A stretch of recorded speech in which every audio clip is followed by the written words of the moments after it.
Oh, let me. You are listening to The Winningest with Adam Wins. Intelligent information from those that have achieved the highest levels of success to become the winningest in wellness and wealth, bringing you the winningest from around the globe to help you get to the highest levels of winning to become the winningest in everything you do, leading the way to the winningest to get you the winningest levels in your wellness and wealth. The Winningest with Adam Wins. Hey, this is Adam Wins. This is The Winningest. And today on the show, I have a very, very special guest. And that special guest today is Carissa Kranz. And she comes to me via her father, who I've been doing some dealings with. And he was always talking about his amazing, amazing daughter. She was a ballerina and she's a lawyer and she's all these amazing things. And on top of it, she's a vegan. And he told me the story about how he raised her and she chose being a vegan on her own. She's going to tell you about herself and how challenging it was to raise a vegan. And then how proud of her he was that she turned it into a business and is really the highest level at the top level of the vegan business. So Carissa is here. Your company is BevVeg, or BevVeg. BevVeg. Mm-hmm. And that's probably half of India or maybe even more on that topic. But you got some great things going on in the wine industry, in the food industry. Mm-hmm. And being a lawyer and being on top of it, you're really, let's say, you have the ability to have transparency that I think a lot of other people don't. So first of all, let's get to your story, Carissa. What is it that first got you started being a vegan? How did you start out there? Well, my mom raised me vegan. So okay. So I was born into the entire lifestyle. Okay. When, now vegan's a popular thing, it's a trend, it's the =1 Google search term in all vegan cities, it's in the subway systems of New York. But back when I was born in preschool, elementary school, middle school, even high school, it was a foreign concept. So I was born into it, which was a little bit odd back then. Right. And then my parents did split when I was about 5 years old. And I had a choice then on which way I wanted to go, because I was half the week with my mom and half the week with my dad, and my mom was the vegan and my dad was more normal in society.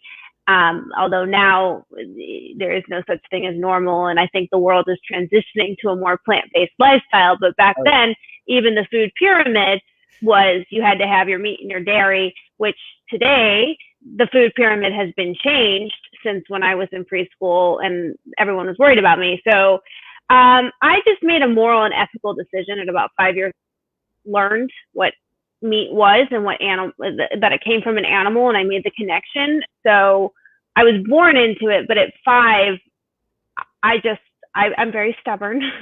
I'm very set in my ways. And if my mind's made up about something, ask my dad, God help you. So, I went to my dad half the week. He tried to feed me my protein and I protested on my plate. I was not going to have anything to do with the meat. So it was something that, yes, I was born into, but it was very much internally a conscious decision of mine as soon as I was aware of the choice.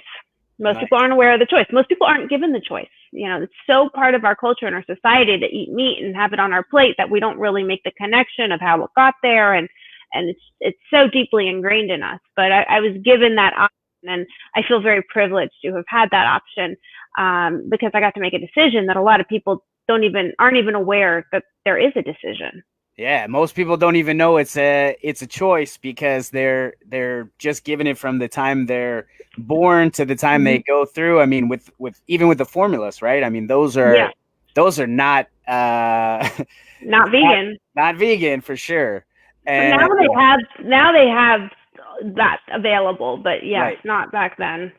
Right. And I'm sure then when we get into that, which something that your father pointed out to me, which I didn't know, is that there's a lot of, I mean, even on the organic side, right? So I try to eat healthy. You know, I've lost a bunch of weight. My goal is to be, you know, the whole show is about being the winniest. My goal is to be the best me I can be. So I make conscious choices to buy organic, to buy, you know, to not eat dairy products and do things that are in alignment with what I want to do, and consistently, right? So consistency, obviously, with you being a vegan, you've been consistently a vegan your whole life, and it's your passion. I get that. But there's also a little disparity, or let's say there always isn't truth in the vegan and organic products that I find. There's been a lot of, let's say, mislabeling in the marketplace. Right. So sure, problem.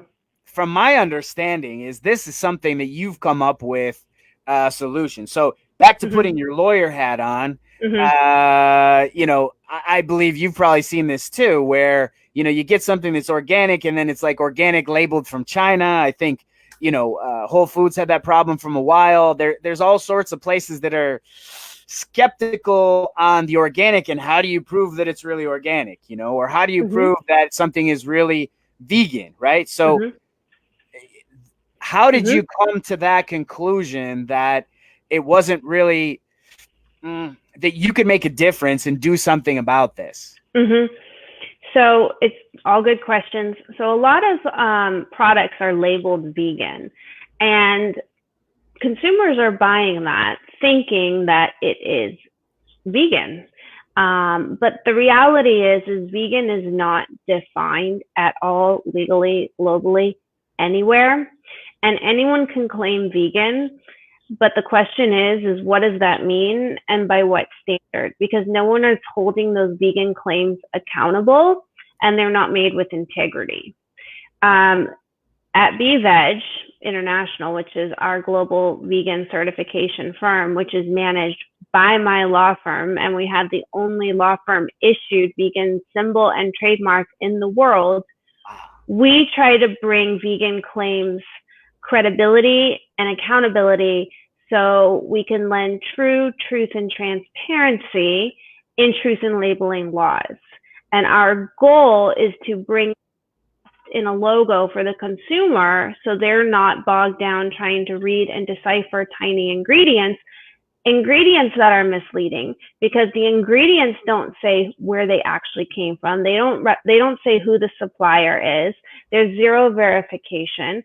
And the government, all world governments protect products and ingredients under trade secret laws.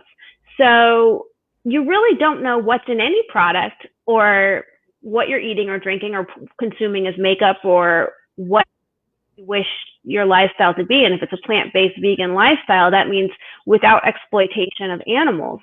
And you really have zero verification of that. And anyone can claim that they're vegan. And the truth is they're probably not vegan by a vegan standard because they haven't been vetted and nobody's actually holding them accountable or doing the research. So if they see a vegan trademark, like the BevVeg global symbol, then the consumer should trust that that product disclosed their trade secrets in the spirit of transparency to us as a law firm, which we protect their trade secrets because there's an attorney-client privilege. Nice. So they disclose their secrets to us. We do not expose them, but we go through those secrets. We go through the paperwork. We travel down the supply chain. We confirm that everything is vegan in the supply chain. And if it is, and it's credible, and they are in alignment with our set out, legally defined vegan standard, which has been set out by lawyers, then we license use of our vegan symbol to them. Nice. Yeah, so we try really hard to bring credibility to the entire process, because vegan claims is like the Wild West. Yeah. It doesn't mean anything if they say they're vegan. Yeah. And organic, by the way, is a little bit better because now there are USDA guidelines and there's organic guidelines. But I would say vegan is now what organic was 10 years ago. Okay, nice. And even now, there's fraud in organic claims, like you said, and there's fraud in vegan claims. I cannot tell you how many companies apply to us for vegan certification that either don't pass because of a source ingredient like sugar, for example, which could have natural charcoal, and natural charcoal means bone char. So wow. People think, oh, it's a vegan product, but no, there's a bone char in it. So in those cases, one, we either deny them certification, or we counsel to change their sugar supplier to get a different supplier, which will make their product vegan, so then they can pass and have the label for the product using the new sugar ingredient going forward. And this makes a difference because it affects the supply chain. So when a big account of a product loses, let's say, changes a sugar supplier, then that sugar supplier lost possibly a big account and a big income stream that they were counting on. So then that makes the sugar supplier think, do we want to change our practices to not exploit animals? Do we want to be vegan too? And I think it makes a difference. You know, I'm an advocate for a plant-based world, right? So my goal is to have a domino effect and to affect change. So for us, it really does, it helps make a difference because the supply chains are changing as they conform to be in compliance with our vegan standards. Yeah. Right. Nice. So I'm not a full-fledged vegan.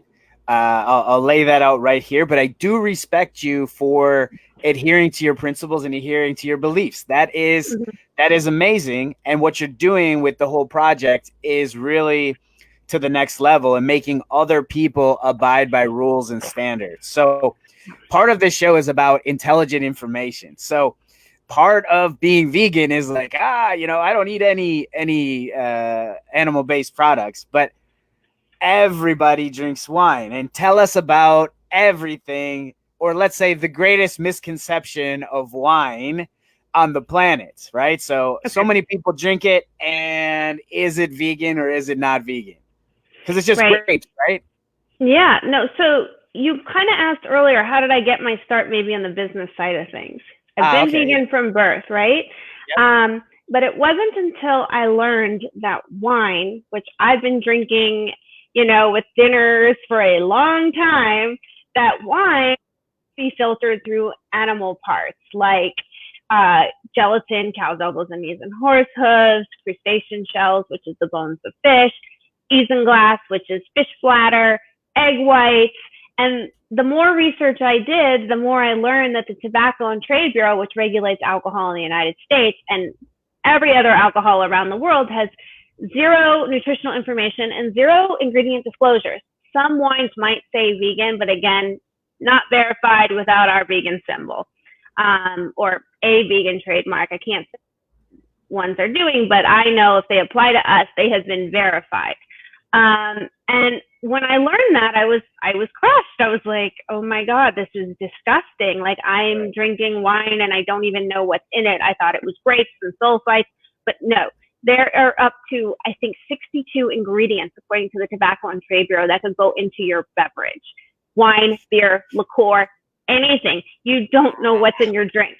And that was really jarring for me. I mean, we live in an age of information. We're able to Google anything and know it, and we all want to have wine or beer or a nice nightcap or a drink. It's part of our society, and we're not really thinking how that was made. And you would be surprised at how many wineries have no idea if they're vegan or not, because the entire recipe of how to make the beverage is in the hands of the winemaker. And that can change at any moment, at any time. And there's no real documentation of any of this. This is like the Wild West, okay, the beverage alcohol industry. So BevVeg has two programs. We have the BevVeg Vegan Certification Program, which is one trademark for all products. And then under that, we have the BevVeg program, which is a double V for beverages. And that's a wine glass trademark symbol. And I developed these programs as I learned information and started doing research. So once I got the wine part under my belt and I learned, geez, this wine I'm drinking might not be vegan, and I started Googling, and took me hours in the stores to find a wine that was suitable to drink. I remember I was evacuating a hurricane, and I was in the store with my mom and my cousin Googling on the aisles to find a vegan wine. And my mom was like, Carissa, we've got to hit the roads. A hurricane's coming. We've got to go. There must be an easier way to do this. And I was like, well, there's not an easier way to do this. There's no information Oh, so like the first vegan wine I claimed, which who knows, I bought like 10 bottles and I stocked up for the hurricane. And then during the hurricane, I was drinking this vegan wine and talking about it with my family. And then that's when the whole concept came to me, and I started Googling about other products. And I started learning that the USDA and the FDA has really deficient legal labeling requirements when it comes to vegan. For example, they have insignificant ingredients is considered an ingredient that has less than 0.5 grams of something per serving. So what does that mean? It means that if there's 0.45 grams of sugar per serving or 0.4 grams of alcohol per serving, the company can round down and claim sugar-free or alcohol-free or gluten-free or whatever free. So I realized that that's one problem. Yeah. And the government considers it insignificant, doesn't need to be disclosed. But 0.5 grams of something per serving really adds up. Oh, yeah. So that's the first problem. And then I did more research and I learned about incidental ingredients. I'm like, well, what's incidental ingredients? I just learned about insignificant ingredients. Well, incidental ingredients are ingredients that could end up in the final product of something based on the manufacturing process.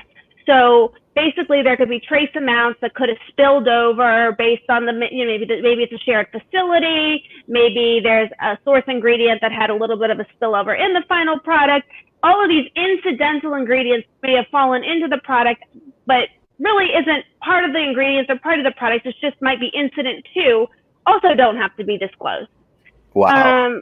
So I started gaining more and more information, and then I learned about how the concentration of ingredients doesn't have to be listed in order like you think it does, and there's just so much out there that doesn't really protect the consumer.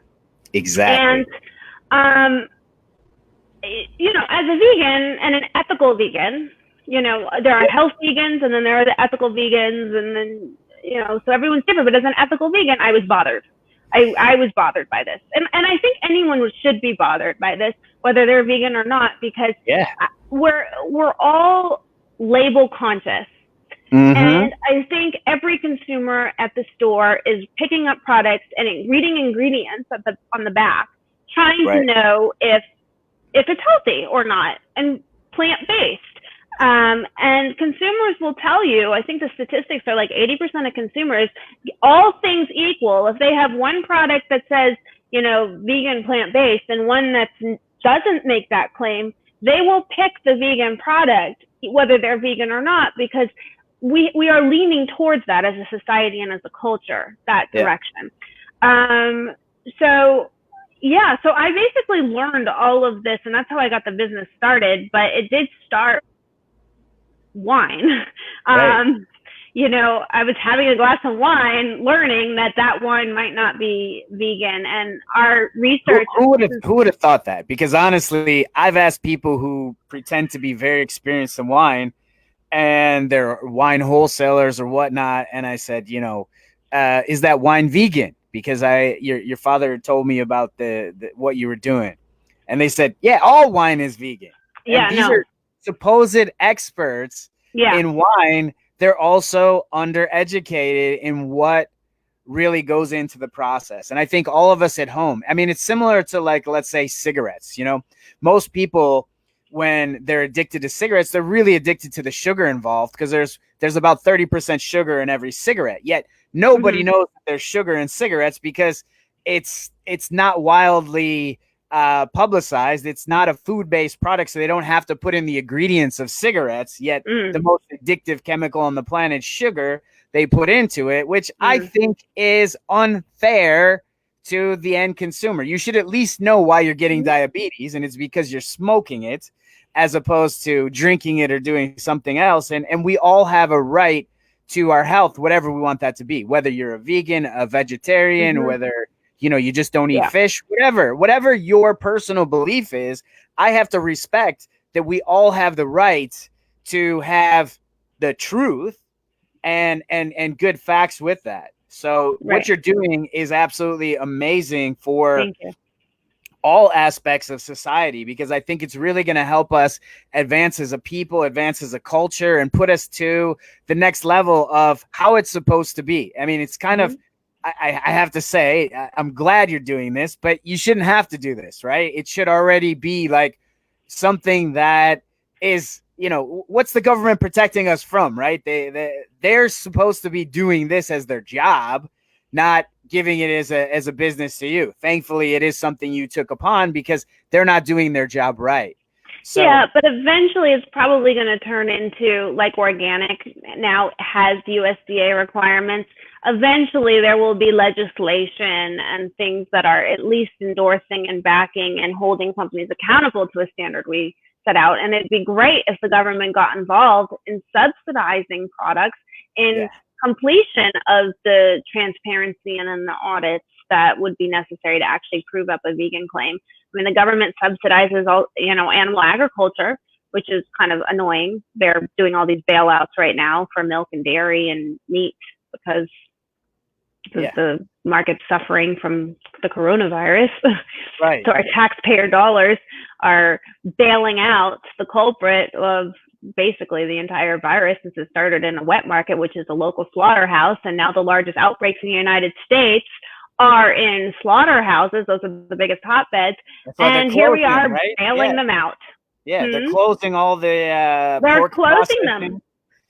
But see, that's what bothers me. Okay, right. They're closing, like, I think a dozen, across a dozen states or something. Closed. Tyson is closed. Tyson, JBS, Smithfield. Yeah. But, okay, so one thing on JBS I just want to say that's really nice and awesome is they are launching a plant-based vegan meat line. Meatballs, burgers, everything. And we just certified them vegan about a week ago.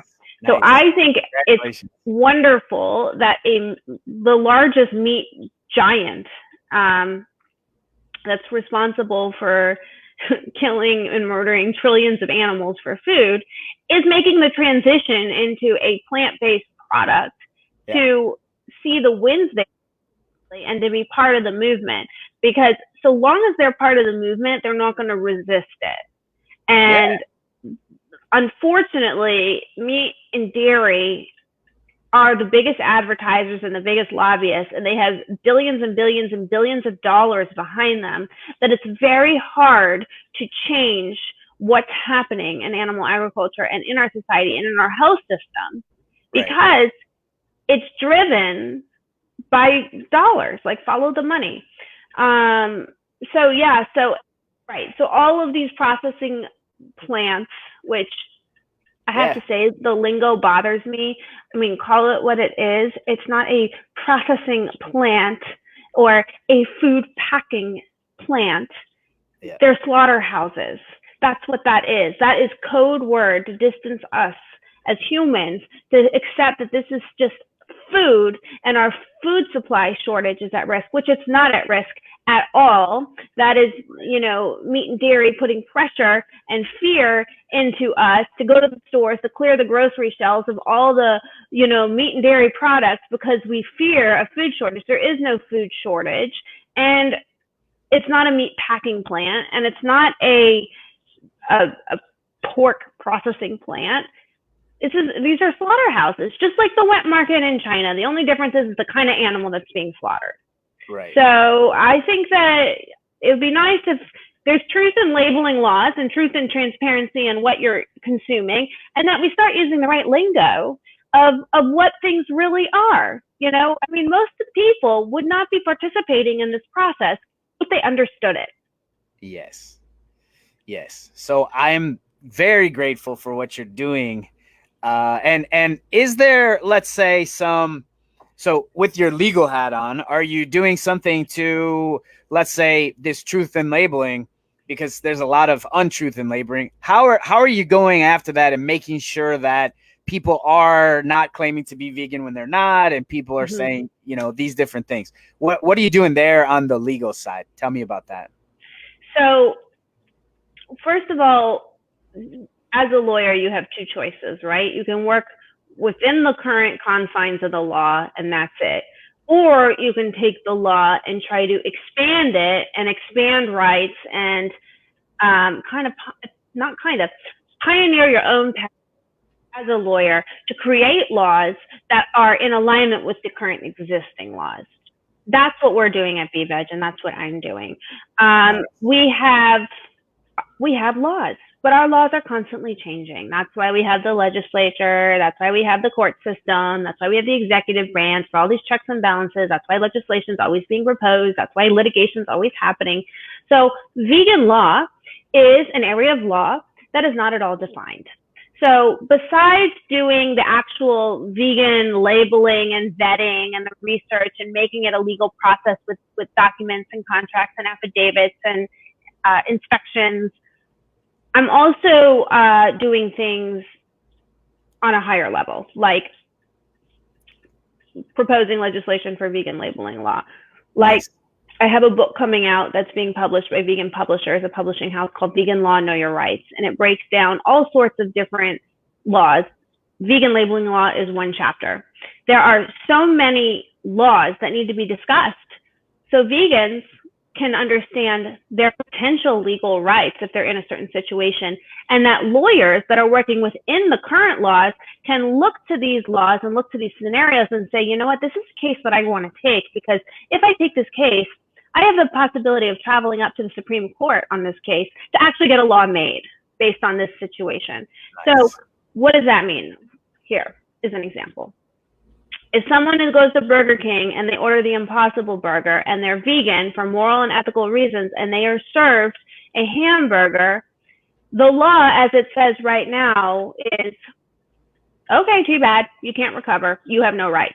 Right. But if you are a religious vegetarian like Hindu and you are served a cow, a burger, and that is against your religion, then you have economic, emotional distress damages that you can go after that are recognized under the law, because under the Civil Rights Act, which has been expanded many times, includes race, religion, gender, disability, now marriage equality.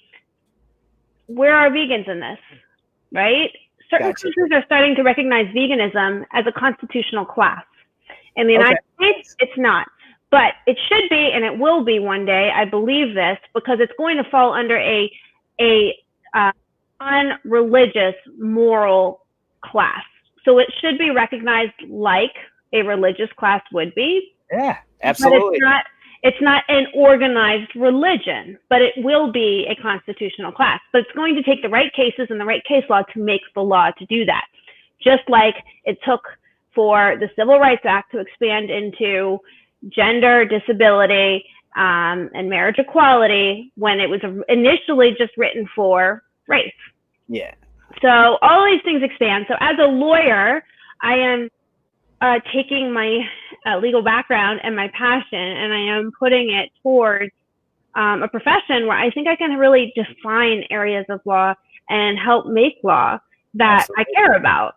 Yeah, that's absolutely amazing, and I'm very grateful to you for doing that.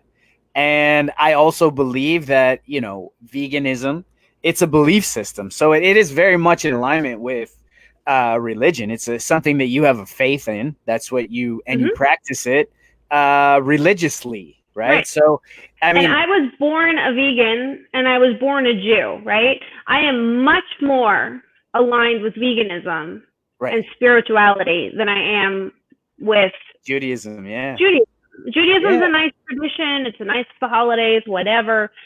If you ask me where my moral grain is, it's veganism. And I don't think that's any different from someone who says, hey, I'm gay, I want to marry who I want to marry. They're going to say, you know what, that's their moral grain. They were born that way, according to them. Or if they think that they have a choice, they want to exercise that choice. And they should do so. You know, we have freedom of religion. We should have freedom of choice. You know, so it will happen.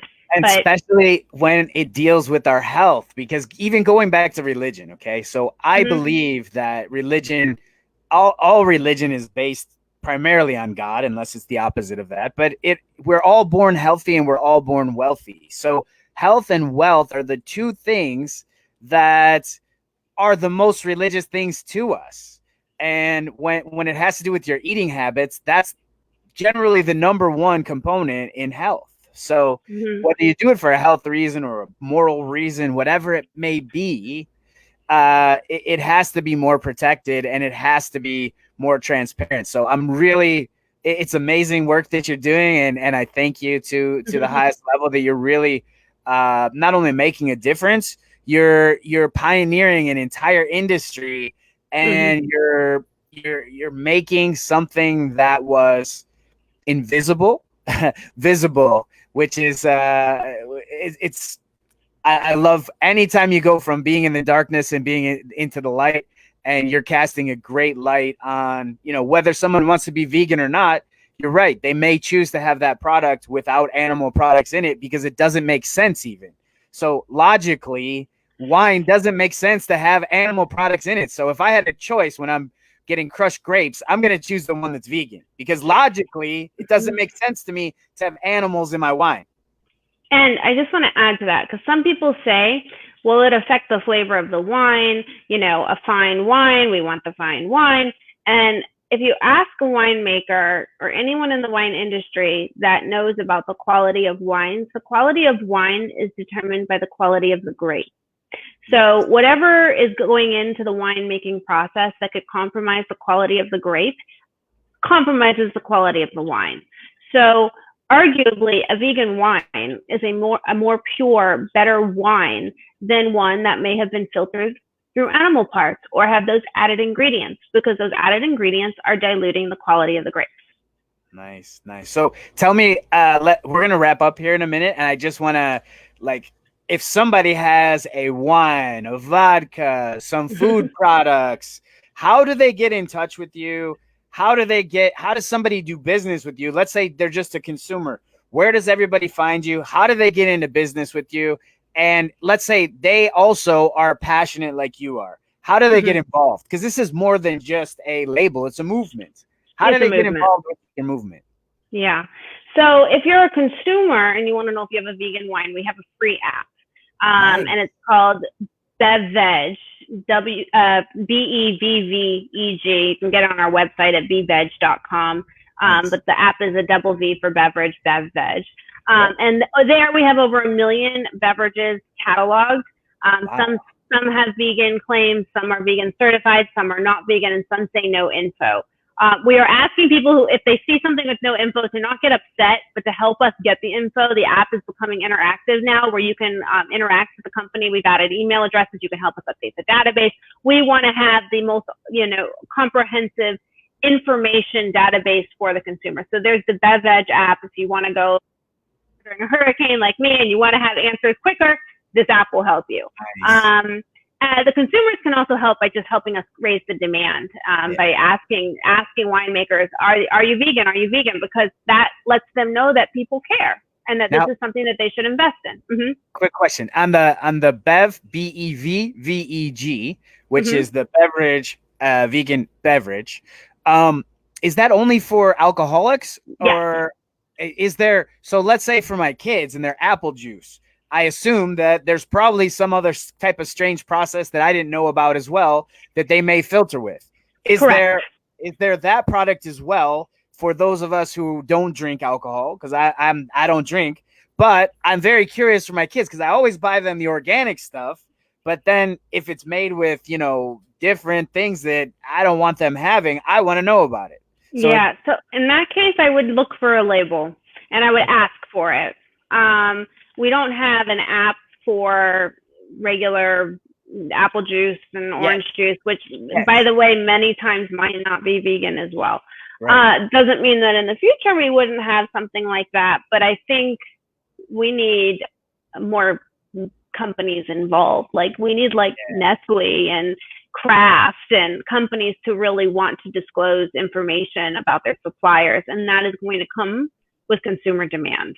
Nice. So consumers can help. Consumers, we can do. Do we write to Nestle? Do we email them? What do we do? Saying we want to know what's in the BevVeg logo. Are you BevVeg vegan certified? Nice. And let's see, and let them reach out to us and work with us and be honest and transparent and disclose their trade secrets, so we can verify it for the consumer. How about necessary. Chocolate? Is chocolate vegan? Not always, not Really? especially milk chocolate, Okay. right? Obviously, There could be added sugar. There could be dairy. Yeah, no. It could be. It might be, but it might not be. But it wouldn't be labeled, probably. No. And if it says vegan, you can't believe it. I hate to say it. I can't tell you how many products we've turned down that, by the way, still claim vegan on their packaging, despite the fact that they failed certification. Because why? The law is not requiring them to take that off, because the law is not regulating it. The law allows companies to lie about vegan claims because there is no vegan standard. So If you see a vegan certification mark, like the BevVeg vegan certification trademark, you know that we have a vegan standard that we set out, that was written by lawyers and that are inspected by lawyers, and that claim has credibility with it that other vegan claims don't. It's been vetted, it's been audited, it's been watched. Nice. And that's what you have to trust. You can't trust people who have no accountability, no legal accountability either, for a claim that may or may not be true. And then true by what standard? They didn't write what vegan means to them on their website. What does it mean? Does it mean that the main ingredient is vegan, but then the insignificant and the incidental ingredients are not, and therefore require them to disclose the insignificant and the incidental ingredients, so therefore they can claim that they're vegan when they're not vegan by a vegan standard? I mean, there are major defaults and deficiencies in the laws as it is today. Nice. Yeah. So you're making that all clear, which is great. Again, thank you for that. Mm-hmm. Now, from the consumer side, let's say I am Nestle, or I have like this vodka brand or whatever it may be, this wine brand. How do we get in touch with you? Is it the same way? And what is the process? So, how do we get in touch with you? And B, are you doing DNA tests on my products? How does that work? Mm-hmm.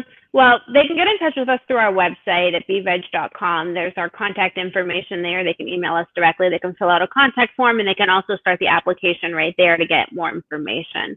The process as it is today is mostly a paperwork process of collecting of information of trade secrets and suppliers, and getting spec sheets and affidavits and paperwork signed with they have to agree to inspections and audits as necessary by us. Nice. However, this is changing and will change into mandatory inspections. It's just a matter of time. It's a process, and we're working on that process. We are working with some big global auditing firms to develop a process that can bring true credibility to the process, and that might include not only on-site inspections, but testing of products to determine that there's no animal proteins. So that would go beyond the paperwork. And all of that will evolve as we evolve, as consumers evolve and demand the information, because the reality is the suppliers and the producers, they care about the bottom line to them, which is money and demand. And if they're not going to want to invest the money in a vegan label, even though it's not much money at all, what would probably cost more money is the audits and the inspections. So the consumer needs to let the suppliers know that they care about this, and then the supplier will then want to spend the money to invest in the inspections, just like they now are required to do for organic or kosher. Right. That has evolved, though. That evolves with legislation, that evolves with the laws, that evolves in time, and that evolves with consumer demand. So we're on the forefront of all of that, though. What is that consumer demand? So what is the, let's say, globally? I mean, I know it's huge in India, for example. Like if you're trying to sell your products in India, the veg is like giant. How big has it grown in the United States, and how is it growing globally per year? Is it a big growth rate? Huge. I think veganism is increasing. I think like 2 years ago, it was 1,500% a year. I think this last year they said it was 3,000% it's increased a year. The movement is happening. Yes. It just isn't happening fast enough. Yeah. That our planet, I mean, we haven't talked about the environmental implications at all. We've talked about the moral and the ethical and the health.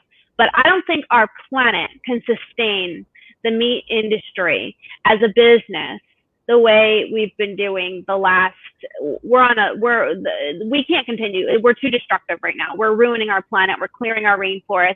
we are feeding all of our water and all of our grain to the animals to feed them, to slaughter them, to create like a quarter pound of beef, which that quarter pound of beef took gallons and gallons and gallons of water and thousands of pounds of grain for that one cow. And really, if we weren't doing all of that in animal agriculture, we'd be having that water, we'd be having that food, we've been having that grain to get rid of world hunger. Exactly. So I think that there's so much we need to do, and the world is going to have to get there. Either it's going to be forced there by Mother Nature, which some people are saying this whole coronavirus crisis is Mother Nature doing an intervention. And the question is will we listen? I don't know if we'll listen, but I think we really should listen. This came out of a wet market, which is a slaughterhouse. The biggest hot spots in America and in Canada are the slaughterhouses, which they're calling food processing plants and meat packing plants. Those are slaughterhouses. That is where mad cow's disease is coming from. Swine flu, which they just break up. Avian flu, swine flu is from the pigs. Avian flu is from the birds. Avian flu has 3 outbreaks during the coronavirus in Europe, the Philippines, India. I mean, Mother Nature is speaking. The writing's on the loud wall, and clear. Yes. So what is man's humanity to nature? And what are we going to do about it? Because in the end, we're not just killing the planet and we're not just killing the animals, we're killing ourselves too. It's all connected. Well, on that note, Carissa, thank you so much. This was beautiful. And everybody that wants to get involved, get their products certified, find out more about the certification and get the app, you go to BEVEG.com. That's www.BEVEG.com. This is Adam Wins. This is The Winningest. And thank you so much, Carissa. Thank you.